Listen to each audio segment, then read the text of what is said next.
Olá, eu sou Cláudia Carnevale, estamos aqui no Portal do Saber, no Papo Jovem. E hoje, com Carlos Churras. Olá, Carlos, tudo bom? Tudo ótimo. Um grande protagonista aí junto com os jovens. E a nossa discussão do dia vai ser a respeito exatamente, Carlos, como que a gente faz para provocar esses jovens das diferentes classes sociais com relação aos seus direitos? É muito maluco a gente pensar que discutir direito, política pública é para todos, né? A gente pensa ainda que a política pública é para um grupo específico que vive à margem da sociedade, que está ali com situações de extrema vulnerabilidade. Mas uma das coisas que a gente tem que começar a discutir também e aprofundar é a ideia do direito para todos. Mas sempre pensando nisso uma peculiaridade, né? E como pensar que o jovem de diferentes classes sociais, né, no meu ponto de vista, ele pode integrar e fazer a discussão paritária, né, a discussão igual com o menino que está numa situação diferente da dele, né? Primeiro que são os aspectos que a gente pode apresentar. Primeiro que é não fantasiar um mundo que não existe. Não existe um mundo que todo mundo vai ser ainda igual revistinhas coloridas mostram. Não, ainda não, a gente não tem um mundo, a gente vive uma sociedade desigual, capitalista excessiva, que prioriza a obtenção do valor econômico e não do poderio social. Então, quando a gente vê a discussão hoje, a gente tem visto vários jovens se mobilizar, diferentes instâncias, para ocupações escolares, para as manifestações aí referente às organizações públicas contra o governo que nós temos hoje, entre outros pontos, e vemos que essa junção ocorre, mas as diferenças são grandes. Então, quando eu vou discutir o direito à saúde na minha vida, é totalmente diferente de um menino que está numa situação econômica melhor, porque ele tem um plano de saúde, eu não tenho. Uma criança, discutir com outra criança que vive em situações diferentes, por exemplo, o pai daquele menino consegue pagar um motorista para levar ele para a creche. A outra mãe tem que sair 2 horas antes para levar ele para a creche, para pegar um ônibus, para chegar na creche. Quando consegue transporte escolar gratuito é super complicado. Mas por que essas realidades não podem se bater ou porque elas devem se bater? Porque todos nós somos sujeitos de direitos, depende da situação que nós estamos ali acomodados. E falta, e aí vai do processo de educação nosso, essa educação igualitária. Educação inclusiva, em que todos são sujeitos de direitos, porque a gente ainda vive um fluxo social em que o menino da escola pública, que sempre foi a vida na escola pública da periferia, ele vai para a universidade particular, ele tem que desembolsar recursos para pagar a universidade, e o menino da escola particular, com toda a sua organização de estudo, tem que pegar dinheiro e vai para a universidade pública, que é um direito meu. E a gente não consegue reparar essa discussão. Quando a gente vai para a discussão de cotas, por exemplo, para as pessoas de baixa renda, ou até as cotas para negros, os caras querem matar a gente, o termo correto é esse, porque não entende a lógica da participação igualitária para todos. A discussão só vai vir na educação, acho que é um dos melhores canais, porque a gente tem visto que os públicos estão se unindo. Saindo do campo da pesquisa, uma vez que a periferia e sua juventude foi universo de pesquisa para muitos anos, para os grandes estudiosos, e as pessoas que tinham um poderio econômico mais alto. Então, os grandes legisladores, infelizmente, do meu ponto de vista, não são as pessoas que nascem nos processos da periferia.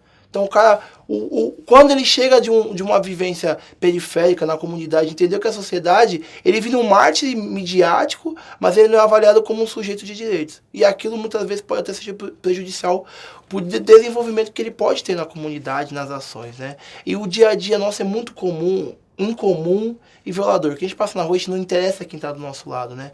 E a juventude, com esse boom das comunicações, eu acho, esse acesso ao direito como um todo, e aí não vamos fazer o mérito, mas a gente está vendo que a juventude está se mobilizando, está se organizando. Sabe as diferenças? Tem, porque uma ocupação no centro, ela tem uma grande visibilidade. Uma ocupação feita na periferia, ela tem uma visibilidade muito menor da mídia. E é onde a polícia vai lá e arrebenta os meninos, né? Então essa lógica a gente precisa desconstruir. Estamos desconstruindo aos poucos. A gente tem visto aí os esforços, porque nós estamos passando por um momento de crise nas instituições, a gente não acredita mais nas instituições, e a juventude tem sido o principal ponto para que a gente consiga remoldar. Não sei se o ponto de vista jovem, boa parte dela é acabar com o governo que foi legítimo estar no poder. E como a gente vai fazer isso? Eles não se mobilizarem e se integrarem. É aí que a gente tem que existir para aplicar as metodologias enquanto educadores, enquanto grupos de formação, enquanto espaços de conhecimento. Sim, e assim, com você transitando, né, nesses dois mundos, na prática, com a classe social média, alta, como que esses jovens estão se mobilizando? Eles se mobilizam? Quais são as suas causas? Sim. E na periferia? Quais são as principais causas? Causas da periferia é a vida. Ponto. A gente precisa viver. Então, se o menino chegou no ensino médio, terminou com 18 anos, ele está vivo, há um tempo pouco mais atrás, poxa, esse menino é um herói, porque ele conseguiu passar nessa vivência. O menino que está numa classe média mais elevada, ou alta, que também muitas vezes é da periferia, também está achando que é o rei da barriga, né? Tá ali numa classe um pouco melhor, ele também teve sua sobrevivência diferenciada, porque ele tinha um poder econômico. Mas não é só isso que garante a vida dele, né? A gente tem a diferença social que a gente tem visto. Porque quando o menino na rua, que mora na periferia, é pego com baseado, ele é traficante, é um baseado de 10 gramas. Que o mesmo menino de uma classe média maior, do Morumbi, de um bairro mais avantajado aí, com melhor recurso, é pego, ele é tido como um usuário simples qualquer, que nem na delegacia ele vai. Então, que acesso a gente também está fazendo essa discussão? Quando a gente fala da criminalização da pobreza, vai muito na linha da juventude. Porque é a juventude que paga esse pato. Né? Quem é abordado de diferentes formas por causa da sua cor, porque você é negro, você é diferente de totalmente qualquer lugar, né? No mundo ainda, infelizmente, você é abordado de uma forma diferente. E como a gente está conseguindo mobilizar? A gente está vendo pessoas buscarem as pautas que são nossas. É importante, mas nós temos que conscientizá-los. Que eles também não assumam o protagonismo total dessa mudança, se eles não têm uma vivência de realidade, mas que eles venham somar a luta com a gente. Então, os grandes hoje legisladores, administradores do nosso município, do nosso estado, são pessoas que ainda, infelizmente, algumas não tiveram a vivência. Mas como nós, enquanto os movimentos sociais, que lutamos de uma forma muito coesa, de conhecimento, de entendimento, como vamos mobilizá-los para entender que a gente tem que trabalhar em equipe, numa perspectiva de mudança. Porque a gente vai discutir, isso é um debate de classes. A sociedade de hoje é de classe. Tem uma classe alta, tem uma classe que está perdida e tem a população, que é quem sustenta todas as outras classes acima da gente. Então a gente precisa discutir essa lógica. Eu sei que um caminho que eu acho é a educação, sempre eu pensei, o acesso à universidade, né? A academia vai te dar uma linha melhor dessa diretriz, mas hoje eu vejo que não tem feito isso, ao contrário, tem se tornado mais um espaço de não construção de ideias, vamos dizer, revolucionárias, né? Falta essa formação, que eu acho que a escola básica, quando pega uma matéria de sociologia, que é algo tão simples, que a gente podia discutir questões sociais, a gente não consegue, porque a gente é vítima de um Estado que manda uma cartilha quadrada pra gente. E aí a gente não consegue discutir, porque o menino está numa super escola particular, ele vai estudar aquela vivência, mas ele nunca vai viver aquilo. E o menino está na periferia, ele pode até estudar aquilo, só que ele não se reconhece daquela vivência. E aí os dois mundos não se batem. Quando se batem lá na frente, vai ser a relação de patrão e empregado, não a relação de sujeito. Então é uma avaliação que demanda uma discussão gigantesca de entender essa lógica social, que não é posto de hoje. Posto da escravidão, em que a criança, o filho do senhor do engenho, tinha uma outra criança que era negra como um brinquedo.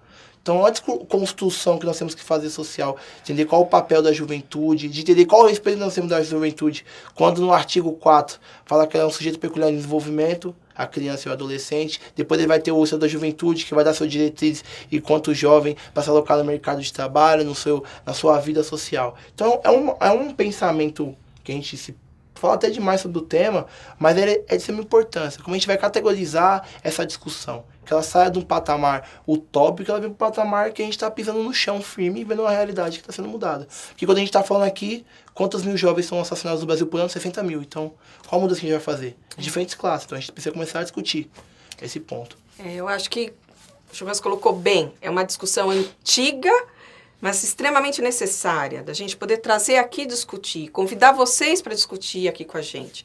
Porque eu creio que, nesse sentido, essas diferenças, acho que se faz necessário uma ressignificação, né, do sentido de estar, ser e do direito da criança e do adolescente, que, afinal, o que mesmo nós temos de diferente? Eu acho que essa é uma outra discussão, que eu já vou convidar aqui o Churras para participar, para a gente ver em que momento esses caminhos se cruzam, porque eles se cruzam. Isso. E nós temos vários exemplos. Exemplos maiores que nós temos são dessas grandes diferenças. E é o que mais se retrata no nosso dia a dia e que a gente precisa minimizar cada vez mais. Mas isso fica para uma outra conversa aqui no Papo Jovem no Portal do Saber. Vamos curtir aí, galera. Obrigado.